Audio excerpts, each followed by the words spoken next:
Le deuxième des grands vœux des bodhisattvas, c'est aussi nombreux que soient les bonos, les causes de souffrance, je fais le vœu d'y remédier ou de les résoudre. Les bonos, ça signifie ce qui trouble l'esprit, ce qui crée de la souffrance.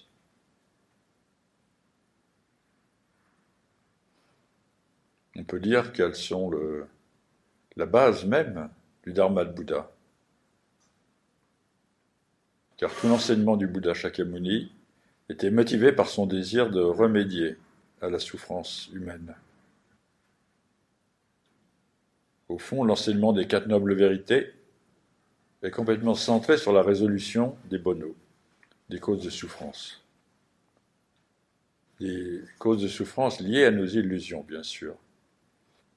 Car maladie, vieillesse et mort ne sont pas des bonos, ce sont bien des causes de souffrance. Mais les bonos, c'est plutôt ce qui est de l'ordre spirituel, l'ordre de l'esprit.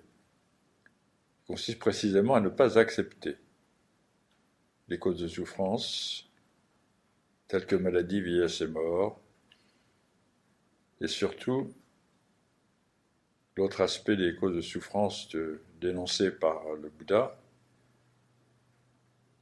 c'était le fait de ne pas pouvoir obtenir ce que l'on désire, de ne pas pouvoir conserver ce que l'on a obtenu, et enfin le fait que tout ce qui constitue notre ego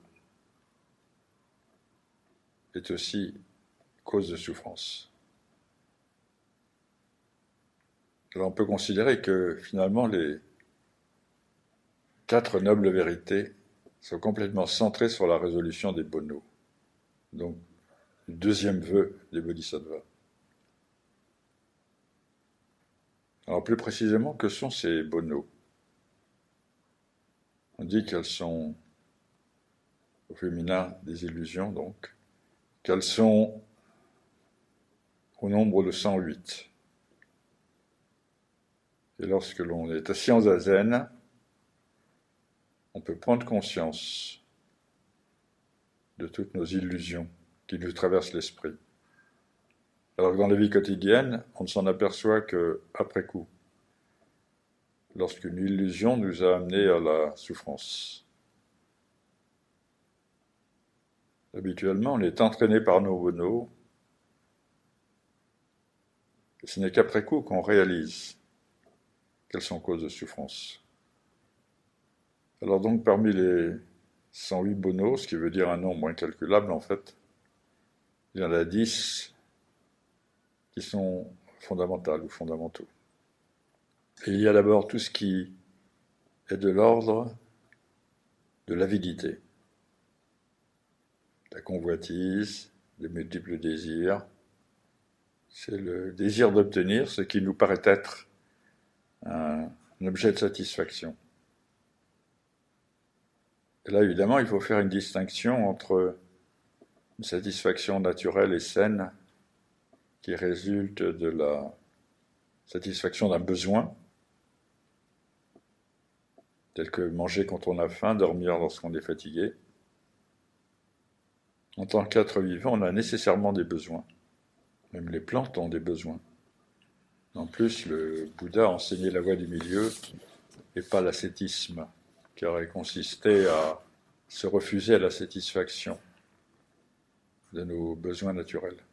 On a aussi besoin de s'habiller, de se protéger du froid, d'avoir une habitation, un lieu où habiter. Tous ces besoins ne sont pas des bonos, mais ils peuvent entraîner des bonos. Il est normal d'avoir faim et de vouloir satisfaire sa faim, mais aussi on peut devenir gourmand. On peut être avide de nourriture raffinée. On peut devenir boulimique, c'est-à-dire n'avoir jamais assez et vouloir toujours combler une faim qui est en fait un besoin qui vient à la place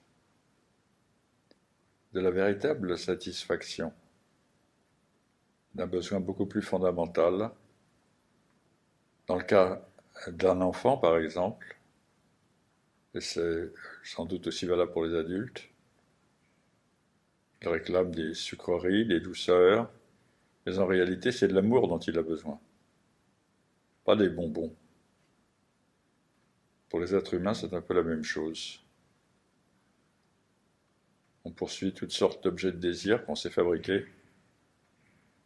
Et au fond, notre véritable besoin est un besoin de réalisation spirituelle.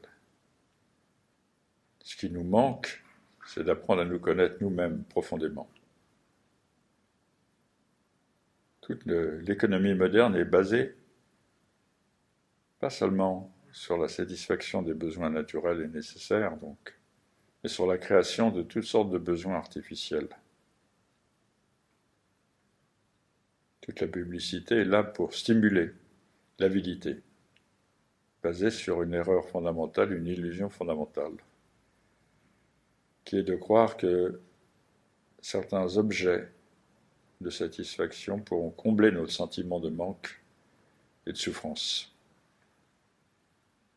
En fait, nous ne serons jamais véritablement satisfaits et à l'abri du manque si on ne détecte pas notre besoin fondamental d'éveil spirituel. Et si on ne met pas tout en œuvre dans notre vie pour satisfaire ce besoin de réalisation, qu'on appelle dans le zen Bodhaishin, l'esprit d'éveil. Et si s'éveiller est un véritable besoin, même fondamental, c'est parce qu'au fond de nous, il y a la nature de l'éveil, ce qu'on appelle la nature de Bouddha,